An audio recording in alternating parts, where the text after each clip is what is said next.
Poursuivons dans notre méditation sur les dons, sur les grâces. Jacques 1, à partir du verset 17. Toute grâce excellente et tout don parfait descend d'en haut, du Père des Lumières, chez lequel il n'y a ni changement, ni ombre de variation. Tu dois saisir que tout don parfait vient de Dieu. Les dons normaux, les dons spirituels comme les dons naturels. Il faut en fait que tu classifies les dons dans deux grandes catégories. Il y a des dons spirituels, il y a des dons naturels. Et il faut encore que tu tries, tu discernes, tu filtres dans l'objectif de te rapprocher de la pensée de Dieu qui est bonne, agréable et parfaite. Et pour cela, tu dois te questionner, tu dois prier et demander à Dieu de te révéler la profondeur et la vérité des choses. Parce que nous voyons dans la parole de Dieu plusieurs personnes comme Bar Jésus dans Acte 13, une personne qui était dotée de pouvoir, de capacité d'émerveiller les gens au point où les gens pensaient que c'était là la vraie puissance de Dieu, le vrai don de Dieu qui se manifestait devant leurs yeux. Il y avait aussi au temps de Moïse dans Exode 7 des sages, des sorciers, des magiciens d'Égypte qui faisaient des sortilèges. Et dans Daniel 2, nous voyons que lorsque le roi avait oublié le songe, il a fait appel à des magiciens, des astrologues, des enchanteurs pour qu'ils lui disent le songe. Et là, face à ce dilemme, sous peine de mort, ils ont vu leur incapacité, ils ont vu la limite des dons, des talents et des pouvoirs que leur ont donné les esprits mauvais, les esprits méchants, qui ne sont rien d'autre que des esprits séducteurs, manipulateurs, trompeurs. Et là, face à ce grand dilemme, on a trouvé Daniel qui avait la réputation d'avoir l'esprit du Dieu très haut, l'esprit supérieur, qui seul a le monopole de révéler les énigmes, les paraboles, les mystères, les choses difficiles, profondes et cachées. Dans Acte 16, nous voyons la femme qui avait la capacité de deviner, de pronostiquer des choses à venir, de dire des choses même vraies, mais qui était animée d'un esprit mauvais, d'un esprit de python. Tu dois donc te questionner, est-ce que les dons que tu as sont de Dieu, qu'elles soient naturelles ou spirituelles, ou sont-elles un héritage légué par des ancêtres qui ont traité des alliances occultes pour avoir les richesses, le pouvoir, la gloire, pour être protégé, guéri, secouru, guidé, purifié, pour avoir même des enfants. Ces alliances avec les esprits vivants dans les eaux, dans les airs, dans les montagnes, dans les forêts, dans les lieux souterrains, et j'en passe. Ces facultés avec lesquelles tu es né ou qui se sont manifestées à un moment, parfois peuvent avoir une origine mauvaise. Et souvent dans le monde, nous pouvons voir des personnes qui sont capables de faire des choses extraordinaires. Mais quand on regarde la source de ces choses, ce sont des fétiches,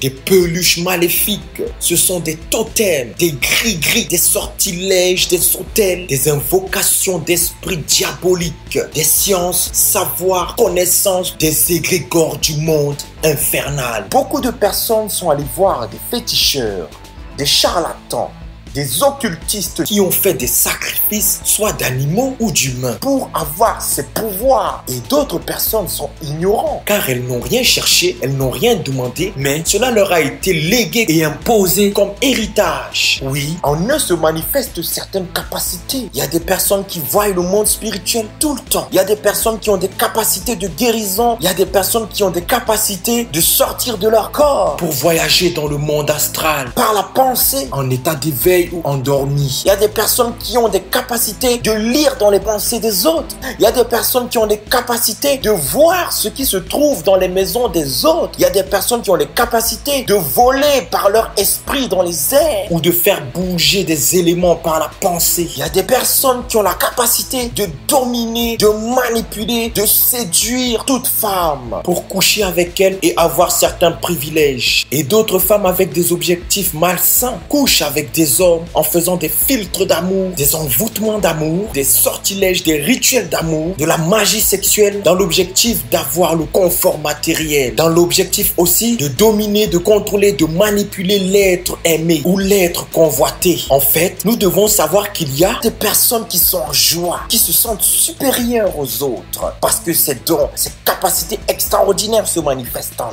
eux. Ils peuvent même parfois monétiser cela, ouvrir des salons, faire des conférences, écrire des livres, faire des DVD, des audios, des sites internet, des applications et s'amassent beaucoup d'argent. Mais certains, dans leur ignorance, ils ne comprennent pas que c'est tout simplement un esprit mauvais, reçu et imposé car en alliance avec les ancêtres. Certaines choses peuvent se produire également en nous car nous avons touché, pratiqué des choses interdites par Dieu. Et n'oublions surtout pas que la parole de Dieu nous met en garde et nous prévient de ceci, que le voleur ne vient que pour voler, dérober et détruire. Alors ce qu'on doit savoir, c'est que quand l'ennemi t'accorde ou te promet quelque chose, il le retranchera quelque part. Oui, il te prendra quelque chose qu'il te demandera autrement, mais avec ruse. Alors commence à réfléchir. Regarde dans ta famille, regarde dans ta vie, dans la vie de tes enfants. Si t'en as bien sûr, car beaucoup de choses sont paranormales que jusqu'aujourd'hui tu refusais de voir. Oui, tu refusais de croire. Mais dans ton ignorance, tu les as acceptés. Dans ton incapacité d'expliquer ces mystères, ces phénomènes, ces choses qui se répétaient, qui étaient cycliques dans ta famille, dans ta vie, qui traversent les générations.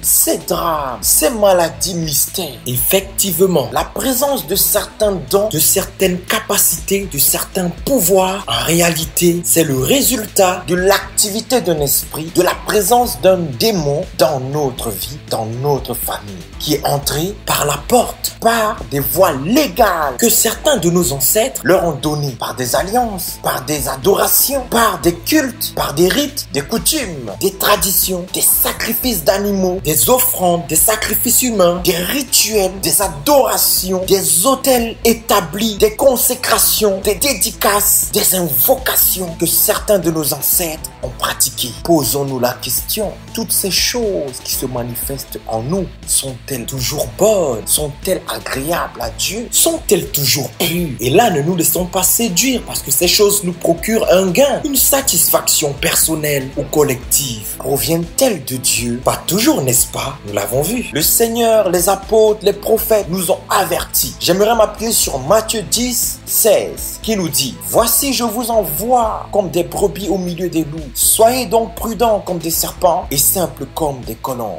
Pour dire que même dans l'église, les loups ravisseurs sont entrés, ayant des visions de mensonges, prophétisant le mensonge, dirigeant des foules, entraînant des tribus, entraînant des masses après eux. Nous devons être prudents et examiner toutes choses en priant, en demandant la direction et l'approbation de Dieu. Parce que bien nombreux de serviteurs soi-disant de Dieu, de servantes soi-disant de Dieu, sont allés voir les esprits, sont allés voir des féticheurs pour posséder des pouvoirs, pour dominer, pour attirer des fidèles, afin de s'amasser beaucoup d'argent dans le but de satisfaire leur ego, leur orgueil et la vanité de leur cœur. Bien des fois, ils utilisent ces pouvoirs de néant sur des âmes innocentes, des âmes faibles. Examine encore avec moi, mon frère, ma soeur, dans 1 Samuel 16, à partir du verset 14 à 17.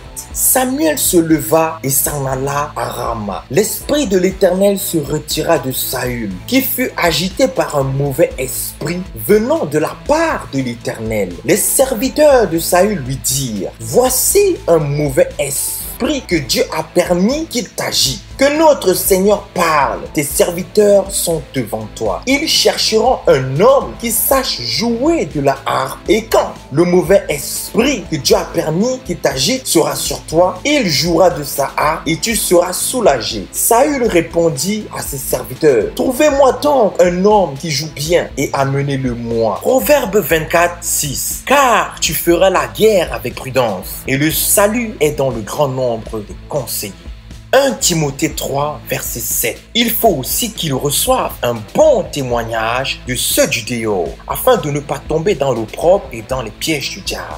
Ici, il faut qu'on s'arrête parce que je dois comprendre une lumière de la parole de Dieu. Deux fois dans les difficultés, dans l'agitation, dans les combats, dans les batailles, dans les problèmes, dans les soucis, les tracas de la vie, la voix de l'Esprit de Dieu est douce, tellement douce qu'on a du mal à l'entendre. Et Dieu, pour attirer notre attention sur la solution, pour mettre en évidence ce que nous devons faire dans une situation donnée, Dieu utilise des hommes, des femmes, Il peut même utiliser la création animale, la création végétale pour attirer ton attention, pour t'interpeller sur ce qui est bon de faire dans l'objectif que tu es la solution, l'inspiration et la révélation qui te fera du bien. Il faudrait donc que tu comprennes que ton prochain, aussi petit soit-il, peut être à un moment donné la voix de Dieu, l'instruction de Dieu, la direction de Dieu, l'orientation de Dieu, l'interpellation de Dieu pour toi. Et bien de fois, les gens qui t'entourent ne sont pas toujours des mauvais loups. Oui, ils peuvent bien avoir quelques défauts et souvent avoir des comportements de sauvages. Mais ces gens, à un moment donné, peuvent être des instruments de destinée pour toi. Ici, je ne parle pas de s'allier, de se mettre avec tout et n'importe qui, mais d'être et de savoir avec qui le Seigneur aimerait que nous marchions pour recevoir les mets du Seigneur, la parole du Seigneur, la formation du Seigneur. En d'autres termes, comprendre la volonté de Dieu pour nous.